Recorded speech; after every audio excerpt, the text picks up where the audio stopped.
happy election day.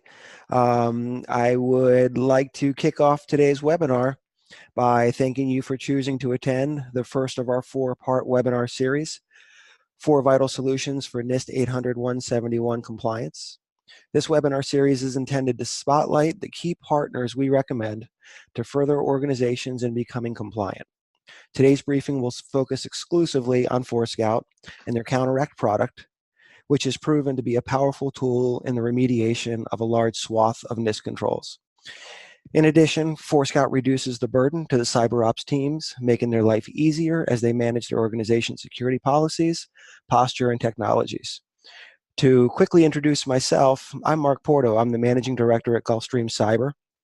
Over the years, I've worked closely with both the Department of Defense and the federal systems integrators to help them achieve full spectrum cybersecurity situational awareness. This utilizes a wide array of tools, including ForeScout Counteract. I'm sure most of you guys are aware, the Deputy Secretary of Defense and the Secretary of Navy recently announced that they will place even more pressure on the DoD contractors to meet the higher cybersecurity standards, and that they will hold large contractors responsible for ensuring their subs do the same. The DoD plans to launch red team cyber attacks on industrial partners, utilizing nation-state tactics and procedures to breach contractor systems. Navy contractors now have to agree to allow NCIS the ability to deploy agents to monitor and proactively hunt for malicious payloads on contractor systems.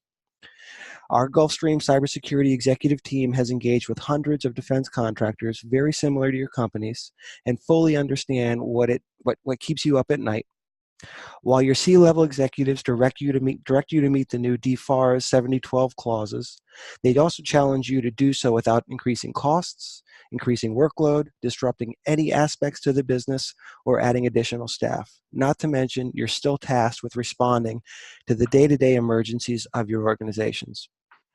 Our mission at Gulfstream is to bring you the most effective, highest rated, least expensive, and least complicated solutions to meet the technical controls of NIST. In addition, Gulfstream is happy to assist in the deployment and management of these tools on an ongoing basis with a simple, as-needed approach to services. To quickly highlight some of the Gulfstream partners, we work very closely with ForeScout. We're going to learn a lot about ForeScout today, but they're the can't protect what you can't see people. They provide the level of visibility required to know what's touching the network, classification of those network-connected devices, the ability to create policies for those devices, and ultimately the management of those devices through automation. We also work with FireEye, who provides advanced cyber defense, nation-state grade cyber threat intelligence, pre- and post-breach expertise, and the ability to automate cyber operations. We're closely aligned with Yubico. They produce the all-in-one multi-protocol, multi-factor authentication security key. They're known to be the easiest to deploy, to use. They have the highest user experience rating, and they offer the highest level of security. We align closely with Indige to support our customers' ICS and SCADA environments through their advanced analytics and defense of industrial control system and security tools. We also work with Titus to deliver document data loss prevention through identifying, classifying, and securing data based on content. It should be no surprise that our technology partners and their solutions are complementary to one another. Our partners are aligned corporately. At the engineering and product development levels, their tools are designed to work in tandem to ultimately provide cyber situational awareness. At the conclusion of today's webinar, we'll send information on those that I've quickly mentioned. Today's ForeScout guests are Leo Sheridan. He's the Executive Liaison for Federal and Systems Integrators, and Dave O, who's a Senior Systems Engineer at ForeScout. Both Leo and Dave will dissect the challenges complying with NIST controls as well as the mandatory NIST controls which Counteract meets. We plan to have time for Q&A at the end of the brief, and at this point, Dave and Leo, thank you again for your support. I'm now passing the mic over to you. Awesome, Mark. Thanks so much. I just wanted to make sure you can hear me. Mark, you good? Loud and clear. Excellent, thanks. My name is Leo Sheridan. As Mark pointed out, I manage the aerospace and defense systems integrator space for ForeScout. Over the course of the next 35 or 40 minutes, I'm hoping to give you some insight into what we've been able to learn over the course of the past 2.5 years in working closely with NIST on this initiative, give you some tips and recommendations to help you move forward. We understand that this is, for a lot of folks, a daunting task. And what we've seen is it's more of compliance is a journey, more of a destination. It's difficult to be able to point to an hour or a day and say, hey, this is where we became compliant, or this is the time we'll become compliant, because it's difficult to do that. As you know, your environment is dynamic, the compliance world, some of the mandates coming from the government are dynamic. So our goal is to put you in the best possible position to be able to show that compliance. Again, give you some tips and tricks over the course of the next 35 or 40 minutes, and also leave a good chunk of time for Q&A, which I'm certain there will be as we get more into this. Let me also introduce Dave Olszewski, affectionately referred to as Dave-O. Dave, maybe tell the folks a little something about you and your background. Sure. Thanks, Leo. Yeah, so my name is Dave Olszewski. I'm one of the system engineers at ForeScout. I concentrate on with Leo on the aerospace and defense contractors. I've been with ForeScout again for just about 3 years. Before that, I spent about 20 years at a defense contractor, kind of working my way up through IT and then kind of finishing my stint there in the security group, kind of concentrating on these types of things. And at the end of my tenure there, I was actually a ForeScout user.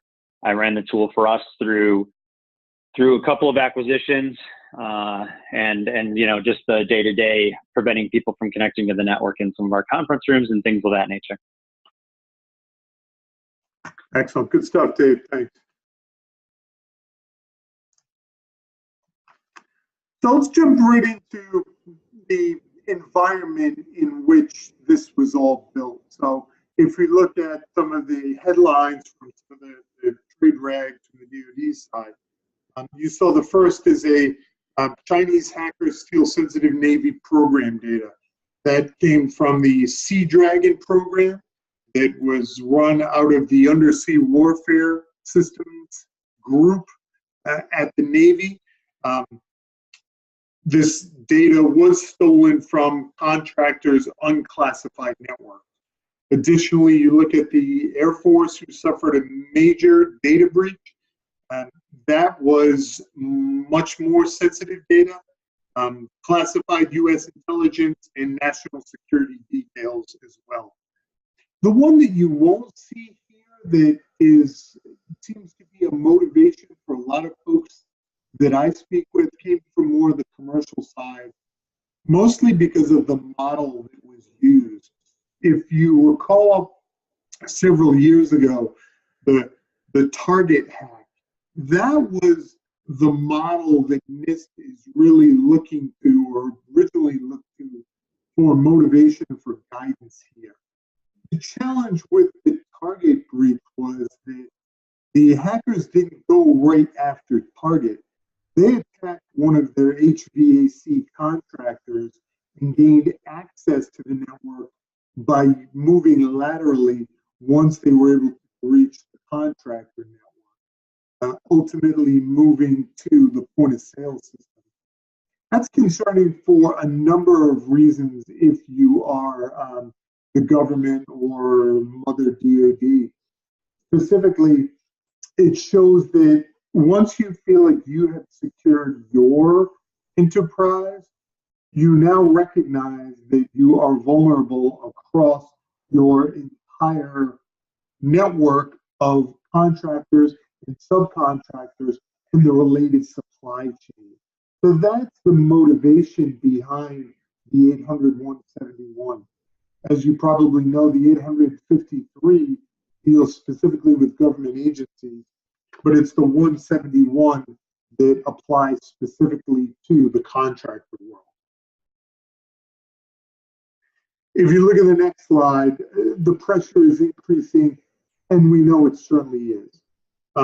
Patrick Shanahan, Deputy Secretary of Defense, is pointing to cybersecurity as the new measure for the defense industry. And most recently, SecNav sent out a memo that struck fear into all of our hearts because of how the bar that they set for compliance and the ability to investigate your and our networks.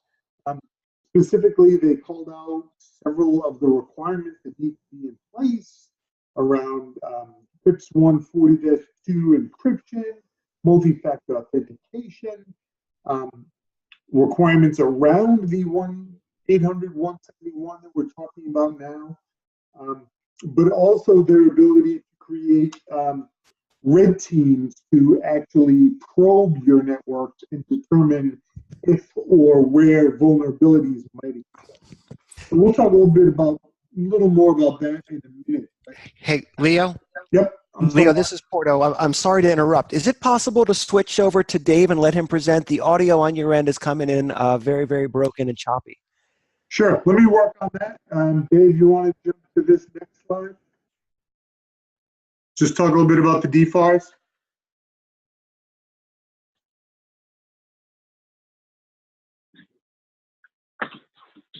Sure.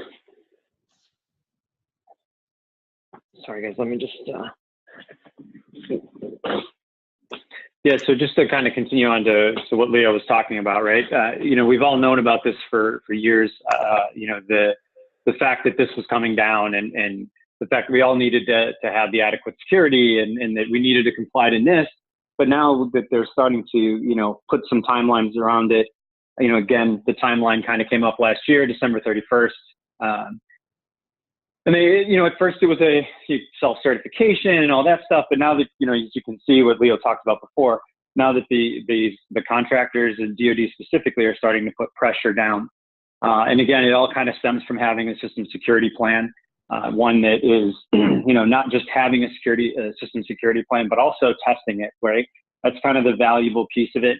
Many times in my previous role, that was one of the things that we were constantly called out for is they would get us on the phone and we'd go over our system security plan. And then, the measures that we were taking to not only, say that we did have it, but also what were we doing to make sure that the measures and countermeasures that we had in place were actually, were actually real, right? So, we actually, in a lot of cases for some of our contracts, had to not only explain the plan, but also what we've done to test it, and even in some cases prove those benchmarks. Do you want to? Okay, so yeah, so what do we have to lose, right? I mean, pretty much everything, right? We start losing contracts. You're definitely looking at things like, with the disbarment and things of that nature. Losing these contracts, you lose one, and then your name starts to go too, right? So now you've got a bigger problem. Okay, we lost a contract, maybe we can regain another contract. But when it comes to something like this, if you lose it to basically, having a system security plan that maybe isn't up to par or is, tested and fails, once this kind of thing happens, and then we start to destroy our reputation and our brand, that's when we're really going to see the big hits to our business. And again, a lot of these cases, these are preventable things that we just need to, button up a little bit. Hey, Dave-O, this is Mark Porto. Gulfstream is working with a customer that this has hit square in the face. They are a sub to a large systems integrator. The systems integrator did an evaluation of their cybersecurity posture. They failed, and they canceled a $60 million contract in support of a defense agency. So, this stuff is really starting to happen from where we're sitting, and we're starting to see it more and more every day. Sure. I think that's a great point. I think, again, like we were just talking before in the last slide, where, for years it's been a self-certification thing. It was, are you good? And you're like, oh, I'm good. But now that we're starting to see some teeth into this, whereas all the other industries have had that with Sarbanes-Oxley and some of the, the energy companies that they've had some teeth in those regulations. Now we're starting to see, to your point, Mark, where these companies are actually starting to feel the cost of of not having these system security plans in place. And again, it all comes from the compliance. So what are the challenges to this? This is a great question. So, you know, a lot of times it is everything that's listed here, right? There is a huge cost. The resources, I mean, we're all being pulled in a million different directions with our day-to-day jobs, and, you know, throw in an acquisition or two. I mean, recently the two large defense contractors, you know, merged, you know, so now these guys that they're doing their normal day-to-day things and all these compliance initiatives, now you've got this whole new, how do we bring two companies together, right? So now, you know, all those things are happening in the background, and, you know, management is trying to get you know, they're trying to pull you in different directions to get this done because this is obviously important. And then, you know, you start to look at the operational pieces of it, which is, you know, again, the cost of the resources, and then you have to have people that are knowledgeable on all of your systems in order to get them up to date and compliant with the NIST regulations. So again, it is definitely starting to take a lot of that day-to-day operational business that we're doing, and you know, pulling those resources over. And again, the downtime, you know, and with lost revenue, that definitely is going to be a big piece of it. So yeah, so the you know, the technical pieces of it, I mean, you know, we are looking at all 14 controls, and we'll get into specifics here in a minute. Leo, is your audio back up, or are you good? You want me to keep going? You tell me. It's hard to tell on this side. That sounded better to me, Leo. Okay, yeah. Great. So, what is the CUI? I'm sure you've all done some research on exactly what it is that will impact you. The farther we get away from the original implementation, the more this list seems to grow. So, originally we thought it would be things like shop drawings as it relates to manufacturers and shipboard fabricators and blueprints and things like that. What we're really seeing is that it's really now covering support in HR, financial information, IT security, law enforcement, patents, proprietary business information. I was in Gaithersburg about 2 weeks ago at the NIST CUI Day event where they presented, and someone from one of the R1 universities was there and mentioned that he had requested an opinion as it relates to FAFSA data being CUI. And the answer came back that yes, all FAFSA and student loan data is considered CUI. Well, that sits right on the heart of their ERP networks, and now the universities are being tasked with protecting their entire enterprise as it relates to the CUI because of the ERP and because of that data. So it's an ever-growing list, and again, very dynamic.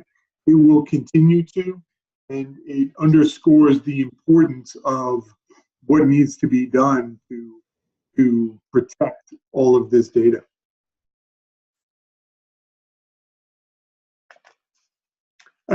CUI is complicated, and as you look at the metaphor that we talk about in the second paragraph there, the second bullet,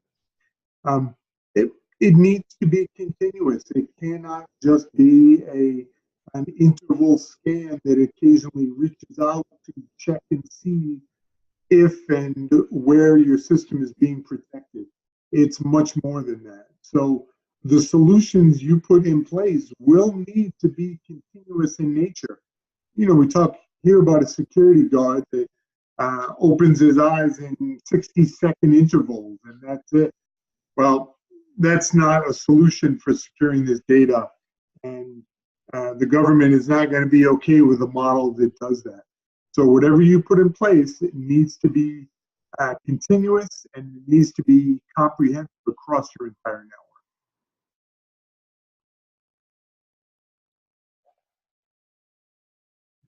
So in terms of the protecting the CUI, leveraging 171, there were historically three approaches. The federal rule came first. Special publication 171 came next. And then the last piece there relates to the FAR clauses.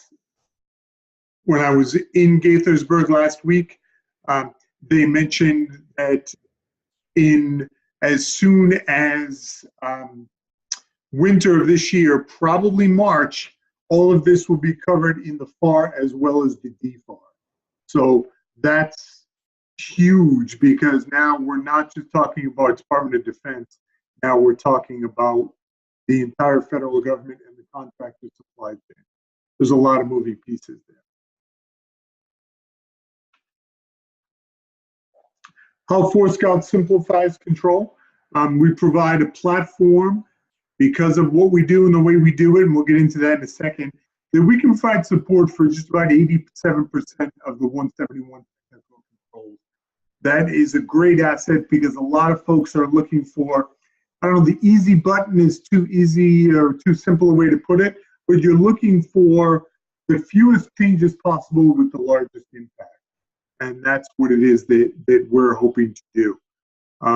Dave, could you talk to just some of this a little bit in terms of the different areas that we support?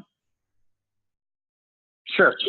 So because we're policy-based, that kind of helps us help you achieve this level of compliance. So, if you think about NIST in general and how it's laid out, it's a lot of policies that are, simple things like, if you look at access control, who's logged into what, who has access to what, those kind of things. So using our tool, we give you the ability to take the NIST controls, convert them into a policy, and then take your access controls and again, view them in a policy layout. So when you're sitting with a NIST auditor, you can go through each one of the controls that are listed here in blue, and actually show them not only compliance, but exactly what, how many systems are compliant, how many aren't compliant, and then even in some cases why, right? Maybe it's because it's missing an agent, or it's missing some antivirus, or it's missing something of that nature.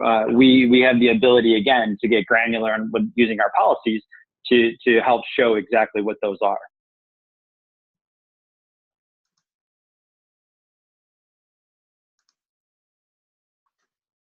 Nice work, Dave. Thanks. So, as you look at how compliant are you or aren't you, and this came up a great deal in Gaithersburg.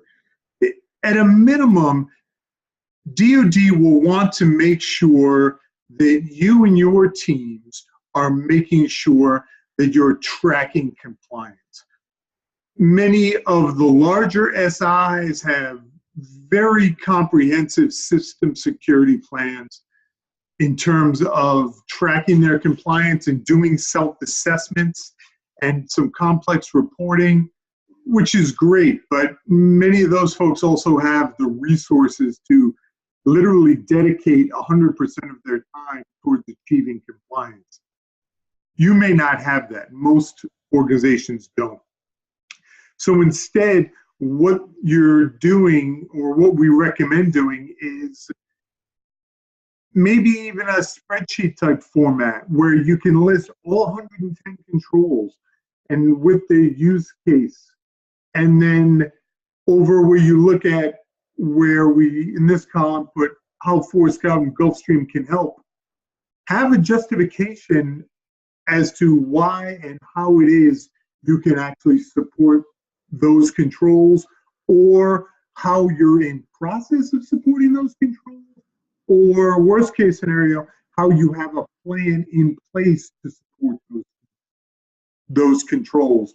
Because the government wants to make sure that, A, ideally you're compliant, and if you're not compliant, that you're at least on your way towards achieving compliance.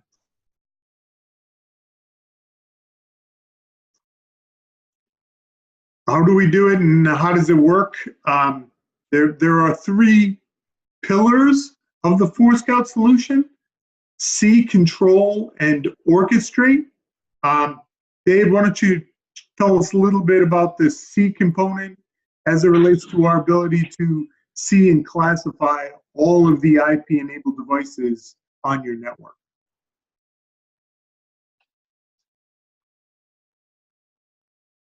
Visibility.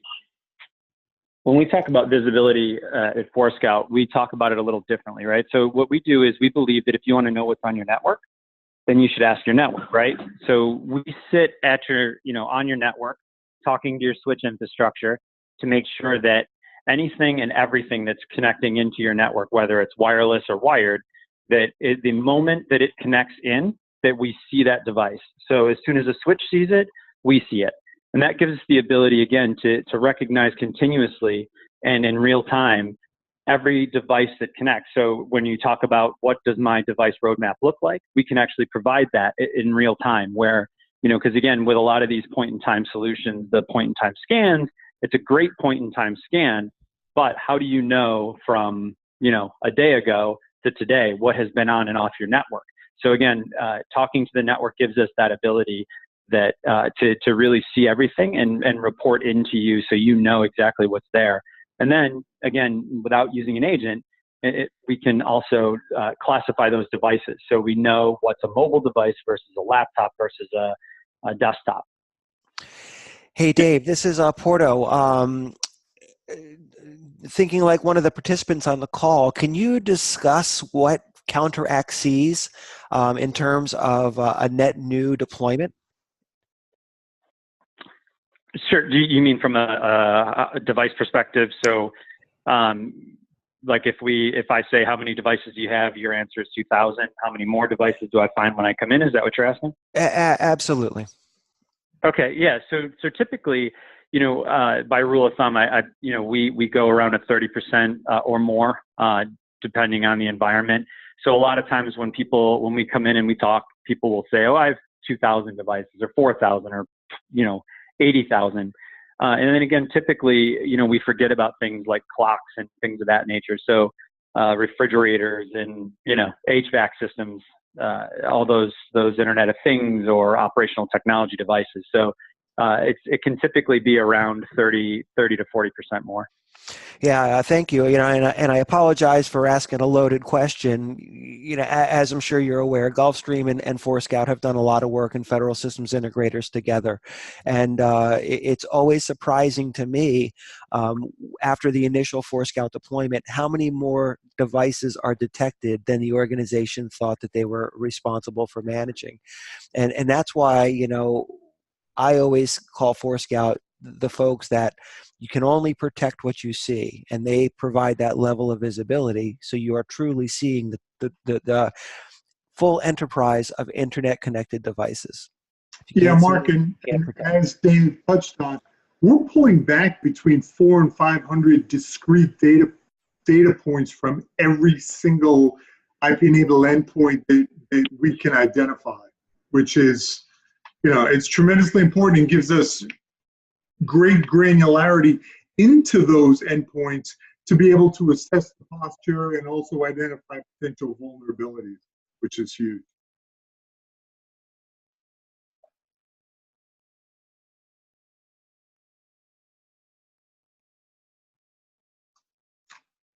Excellent. Dave, I'll let you talk about some of the details around control in a second, but at a high level, think about the fact that we're pulling back between 400 and 500 data points about those particular endpoints on your network. Now, what is it that you want to do once you have that information? So we have the ability to actually take action based on whatever control models you have in place. Dave? Yeah. So and also when you're thinking about this list and looking at it, it's definitely a phased approach that we take too, right? So, when we first come into an environment, nobody wants to be responsible for taking somebody off the network day one. So, with our policy engine and our tool, we give you the ability to build these policies out and kind of, see the big picture. Like, okay, I want to do something, right? I don't know what that is yet, but I want to do something. So let's start with notify. So I want to notify an end user that they're they're currently in violation of a security policy. So when you think about these notifications, think about your security policies and what you've already got in place. And so use that great information into these emails that you're sending these users. So now you're also, as the NIST goes, right, you're educating your end users on policies, security policies, and how, maybe them turning off their antivirus software they thought was a great idea because it didn't bother them anymore, but maybe not knowing the fact that they're actually violating a security policy. So, we start with notification of to the end user, to you, to the help desk, all those things. And then we kind of move up and get a little more aggressive each time. So, we can start to do things like maybe a VLAN change, or maybe, something simple like an ACL, or we're running a script to help comply, get something into compliance or things of that nature. And then, of course, you get into the real restriction where you're actually just dropping their port, or you're blocking them from connecting to wireless. But again, the nice thing about the tool is that you have the ability to do this phased approach, but also, we also give you the ability to have kind of checks and balances. So you don't just accidentally write a policy or import a policy from us that will drop the entire network. We're going to stop and warn you and say, hey, you were about to do something that was going to affect 80% of your network. Probably not a good idea, or maybe it is, and give you the option to continue to do it. Excellent. The other piece there is that as it relates to those policies, we have the ability to create policies that report your compliance, and then a dashboard that will show as much as well. So whether it's the DISA-STIGs, as Dave talked about earlier, or SCAP compliance, or NIST 800-171, we can pull all that information together to show you those reports and your compliance pieces. The question of exactly how many, whether it's 60, 65, 70, 75, or up to 80 of the controls that we can actually show compliance with, is also a function of other tools you may have in place in your environment. So ForeScout has full two-way integration with all of the tools that you see here in our ability to pass data back and forth. Many of these tools also show compliance with some of the compliance checks and the controls that ForeScout may not be able to, or doesn't necessarily address. So the two-way integration that we have in place allows for even greater visibility, even quicker response, automated response that we talked about before, and orchestration that was missing from the target hack, and our ability to complete the compliance picture as it relates to 171 using some of the tools that you'll see here.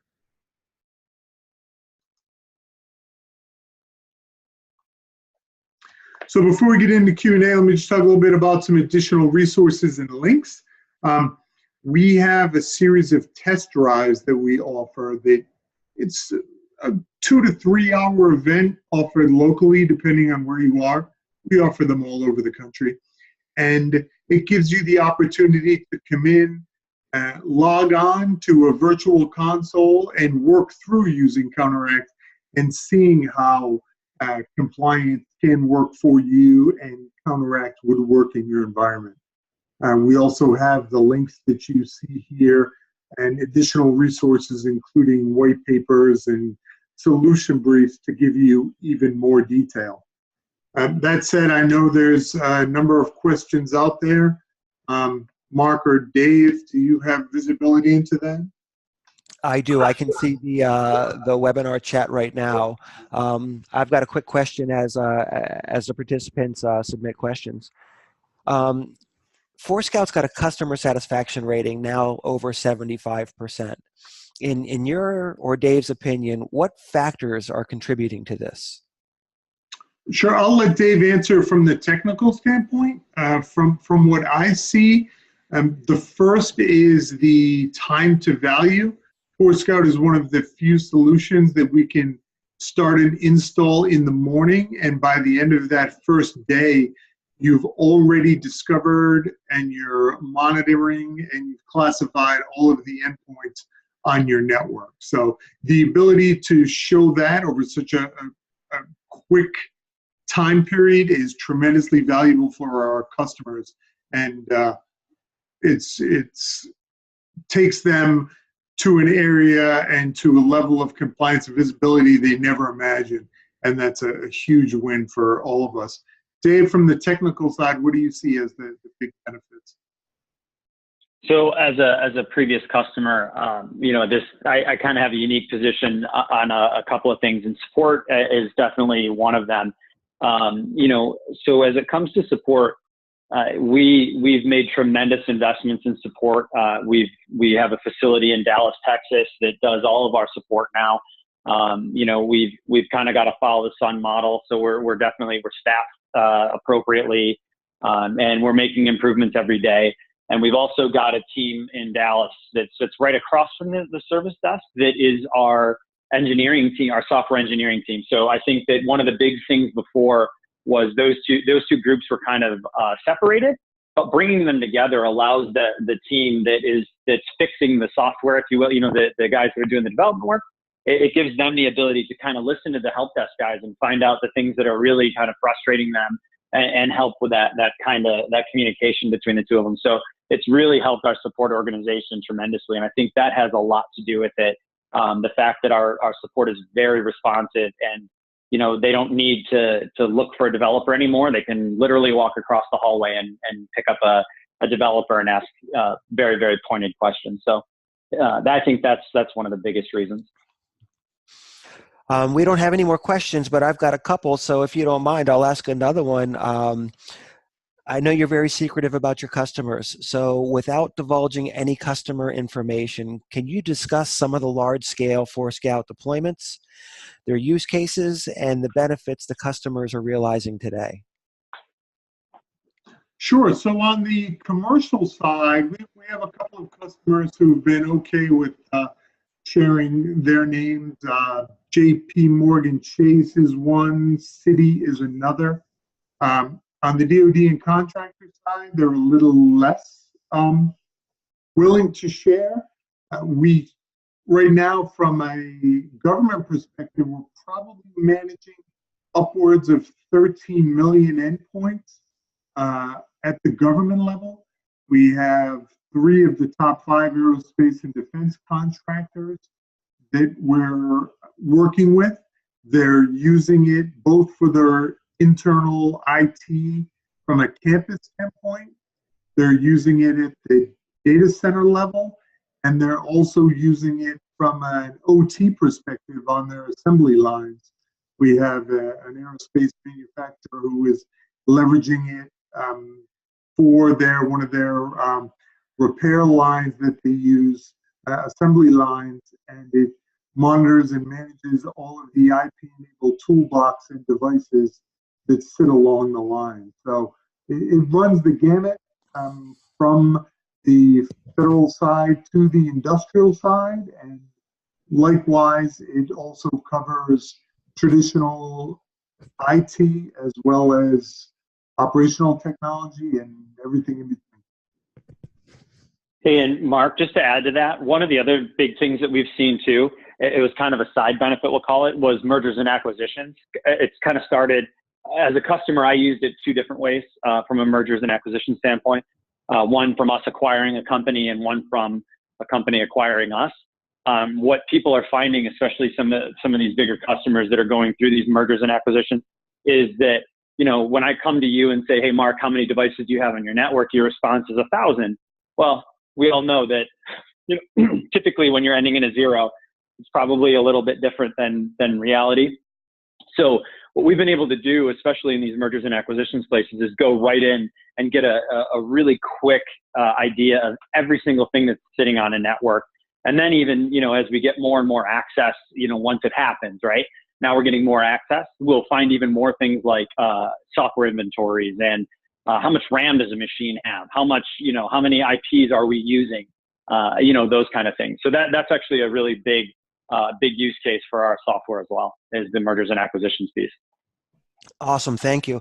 Hey, we've supported a lot of customers together, and some of the templates that are available out of the box lend themselves to NIST and DFARS controls.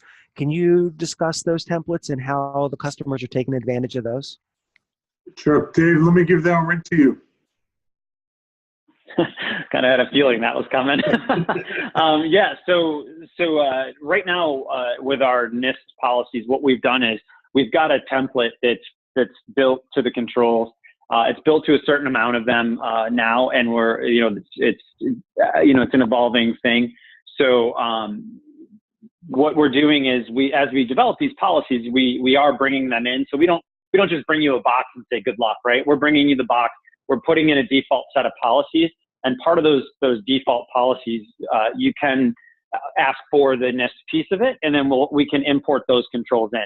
And the nice thing is that as they're developed, as we do further development on them and we reach different controls, or maybe we tweak them, they're importable. So it's not like it's a whole process. It's actually very, very easy to get the new policies in. So yeah, those are available and again, supported, and as we develop them, importable. So pretty simple.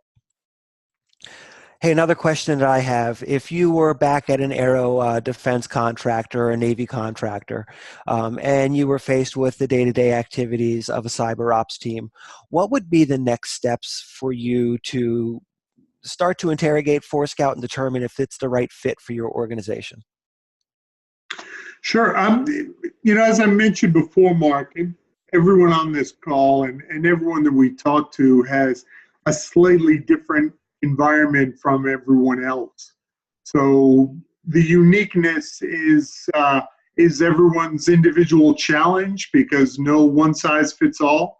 And as wonderful as ForeScout is, we're not all things to all people. So, having a conversation with us to help show where it is that we fit and where we wouldn't, and the Gulfstream team leveraging the other partners that they can bring to bear to round out the compliance model, that's really the best way to go. Set up a call, have a discussion, possibly a deeper dive demo. I talked about the test drives that are available. We also have some more webinars that are coming up, that are coming online as well in November with some other folks, some more technical than others. So, by all means, I know we have some contact information here too with you, Patrick, and the team at Gulfstream. I'm happy to get on a call with folks and better understand their needs and how it is that the combined team can help folks get where they need to go from a compliance and a certification standpoint. Perfect, thank you. Sure. Does anybody else have any questions that they would like to submit or ask?